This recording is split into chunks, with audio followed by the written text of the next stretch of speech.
Olá, amigos. Nossas saudações cordiais. É com muita alegria que estamos aqui mais uma vez para o canal Lições de Amor, para darmos continuidade a esse estudo da obra A Gênese, os milagres e as predições segundo o Espiritismo. Hoje nós vamos ainda abordar a introdução na quinta parte. Faltam mais 3 partes para a gente começar o capítulo de número 1. Bom, nessa quinta parte, nós temos o seguinte texto de Kardec. Malgrado a arte que incumbe a atividade humana na elaboração dessa doutrina, a iniciativa pertence aos espíritos, mas não está formada pela opinião pessoal de nenhum deles. Ela não é, e nem pode ser, senão a resultante do seu ensinamento coletivo e concordante.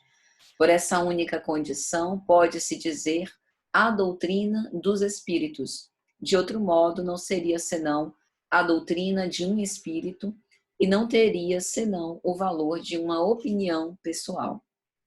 Generalidade e concordância nos ensinamentos, tal é o caráter essencial da doutrina, a própria condição da sua existência.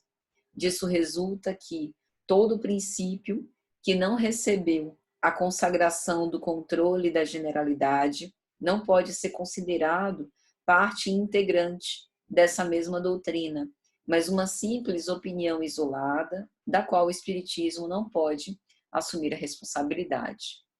É muito interessante a gente observar esse critério, né? Esse critério que passa por aquela questão de ter um consenso universal, né? Nesse ensino dos espíritos. E dentro desse contexto, é importante a gente abordar uma mensagem do espírito Erasto, que Kardec coloca em O Livro dos Médiuns, no capítulo 20, da influência moral do médium, item número 230. Nesse capítulo tem uma das frases mais famosas de Erasto, né? Quando ele vai dizer: na dúvida, abstente, diz um dos velhos provérbios. Não admitais, portanto, senão o que seja, aos vossos olhos, de manifesta evidência. Desde que uma opinião nova venha a ser expendida, por pouco que vos pareça duvidosa, fazei-a passar pelo crisol da razão e da lógica, e rejeitai desassombradamente o que a razão e o bom senso reprovarem. Melhor é repelir 10 verdades do que admitir uma única falsidade, uma só teoria errônea. Efetivamente, sobre essa teoria, poderíeis edificar um sistema completo, que desmoronaria ao primeiro sopro da verdade, como um monumento edificado sobre areia movediça. Ao passo que, se rejeitardes hoje algumas verdades, porque não vos são demonstradas clara e logicamente, mais tarde, um fato brutal ou uma demonstração irrefutável virá afirmar-vos a sua autenticidade. Veja a lógica do conselho desse espírito, né? Aquela ideia de que é melhor que sejam repelidas 10 verdades do que admitir uma única falsidade com base em uma falsa teoria, ou uma teoria errônea. Porque você poderia até construir um sistema muito bem elaborado e bem complexo, que desmoronaria ao toque da verdade. E se essa verdade que a gente rejeitar nesse momento passar, não tem problema. Por falta, né, de consistência suficiente para poder levá-la adiante, não tem problema. Com o avanço do conhecimento, fatalmente essa realidade irá se impor novamente e a gente poderá aceitá-la como a melhor conhecimento de causa. Isso não ocorre a miúde na nossa vida, né? Coisas cotidianas mesmo a gente observa isso. Por exemplo, sei lá, acontece algum fato na nossa vida em que uma pessoa levanta um falso testemunho em relação a outra. E naquela época, a gente não tem evidências para defender a inocência dessa que foi injuriada.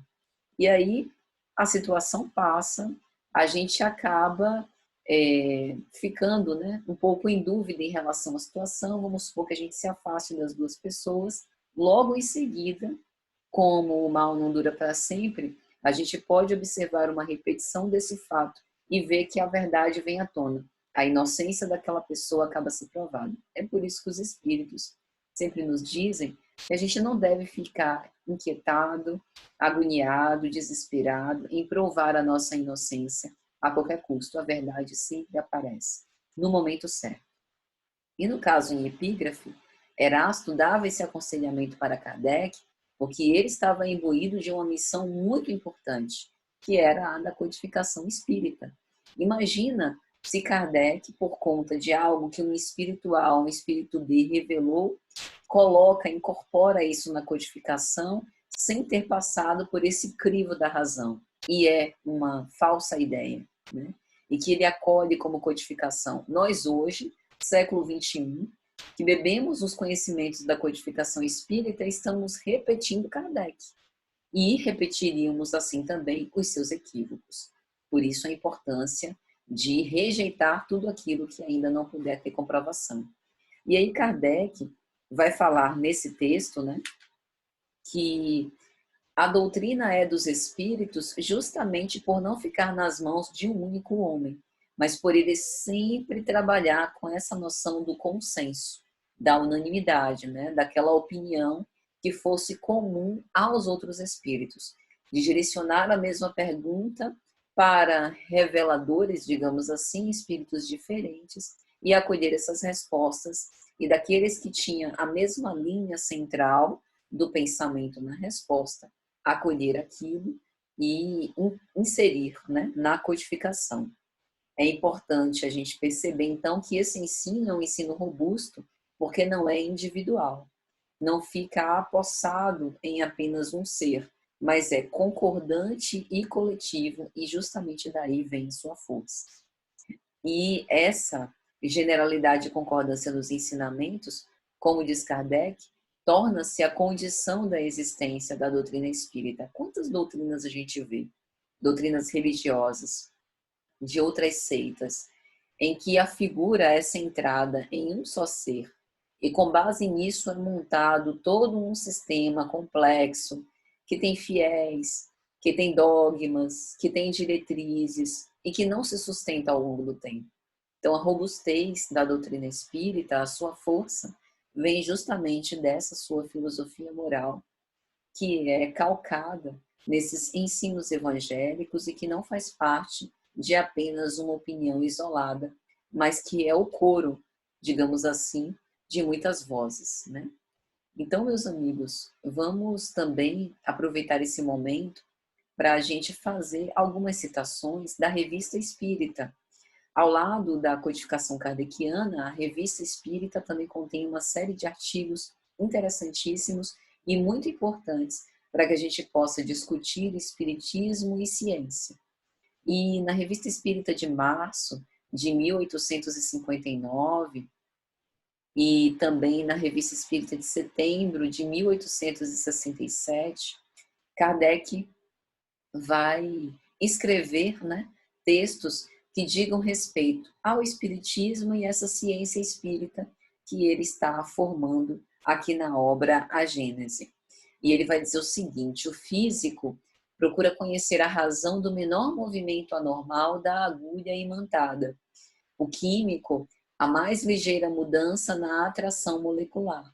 Por que então se veria com indiferença fenômenos tão estranhos como a transfiguração, ainda que resultassem de um simples desvio do campo visual ou de uma nova aplicação das leis conhecidas? Isso não tem a menor lógica.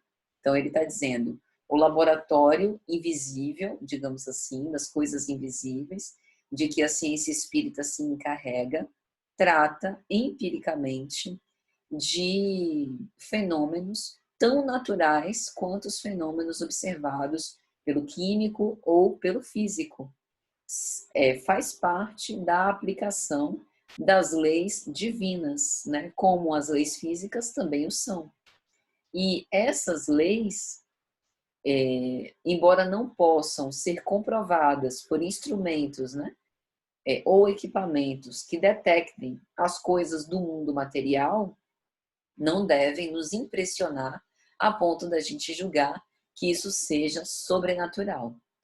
E aí ele continua dizendo que o espiritismo procede exatamente da mesma forma que as ciências positivas, né? Essas ciências de análise objetiva, aplicando o método experimental. Fatos novos se apresentam, que não podem ser explicados pelas leis conhecidas. O espiritismo os observa, os compara, os analisa e, remontando dos efeitos às causas, chega à lei que os rege. Depois lhe deduz as consequências e busca as aplicações úteis. Ou seja, o espiritismo, na ciência espírita, procede do mesmo modo que o físico nas ciências materialistas. Se a gente não acha absurdo um físico estudar o movimento de uma agulha imantada pela ação de um campo magnético, por que a gente vai achar absurdo estudar os milagres de Jesus, a transfiguração no Monte Tabor, a cena da multiplicação dos pães, o fato de Jesus andar sobre a água, a transformação da água em vinho e tantos outros, né? Só pelo fato de ter leis ainda desconhecidas, que pela análise, empiricamente, a gente vai tentar dar resposta. Então, no Espiritismo, não foi estabelecida nenhuma teoria preconcebida, ao contrário da ciência materialista, em que o cientista lança hipóteses e mais tarde vai tentar comprovar ou refutar essa hipótese. Então, no Espiritismo não foram apresentadas hipóteses relacionadas à existência e à intervenção dos espíritos, nem sobre o perispírito, nem sobre a reencarnação, nem sobre qualquer dos princípios da doutrina, né? Os fenômenos foram apresentados pelos próprios espíritos. Daí, na ciência espírita, foi concluído pela existência dos espíritos, quando essa existência ressaltou evidente pela observação dos fatos, o que se procedeu de forma análoga aos outros princípios. Então, não foram os fatos que vieram a posteriori confirmar a teoria que veio explicar e resumir os fatos. Então, Kardec termina dizendo: é rigorosamente exato dizer-se que o espiritismo é uma ciência de observação e não produto da imaginação.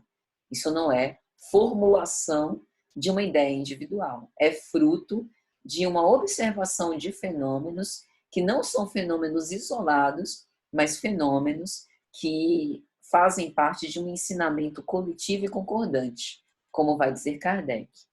E uma outra referência interessante também é a Revista Espírita, de julho de 1859, quando Kardec vai escrever um texto sobre texto bíblico e ciência espírita, em que ele vai dizer: acompanhai bem o nosso raciocínio, das duas uma. Ou o espiritismo é uma realidade ou é uma utopia. Se é uma utopia, não há por que se preocupar com ele, já que cairá por si mesmo.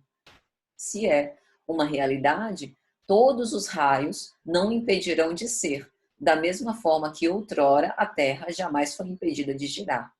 Então, isso é super interessante como resposta aos contraditores que Kardec enfrentou em todos os momentos durante a codificação.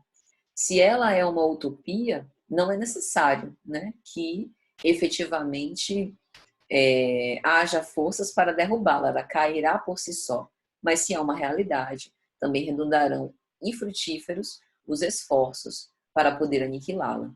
Então, meus amigos, esse é o nosso objeto de estudo de hoje.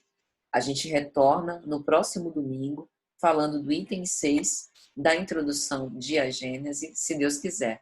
Quero agradecer penhoradamente as pessoas que têm acompanhado o nosso estudo. Ele é sempre gravado, certo? Antecipadamente. E a gente coloca à disposição dos domingos, às 21h30. Participações são super bem-vindas. Vocês podem enviar pelos comentários questões, observações.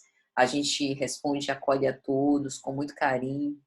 Quem se sentir confortável pode mandar também e-mail para a gente. asliçõesdeamor@gmail.com, sem tio e sem cedilha. E agradecemos por nos acompanhar. Um grande abraço a todos e muito obrigada. Até a próxima, se Deus quiser.